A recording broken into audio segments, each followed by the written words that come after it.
At narito ang mga ulo ng mga nagbabagang balita na dapat tutukan. Buntes nagpapicture, nakunan, dalawang kalbo nagsabunutan, dalawang kuto sugatan, isang bahay na walang hagdan, inakyat, sementeryo na sunog, lahat patay, isang bakla ginahasa, tuwang-tuwa, isang kuba naligo sa dagat, pinagkamalang pawikan, aso patay matapos masagasahan, 7 garapata ang sugatan.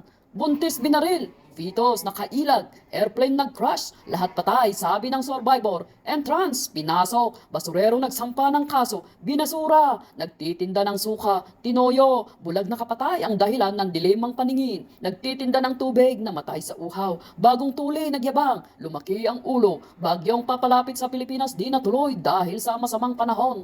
Kaso ng pilay, nilakad, barbero tumistigo, hindi pinaniwalaan. Teacher, nagkamali, tinuruan ng leksyon. Grupo ng mga bakla, napaaway, lahat napasubo, dalawang kalbo nag-away dahil sa suklay, isang unggoy tumatawa habang nakikinig, at ito ang mga nagbabagang balita na dapat abangan sa araw na ito.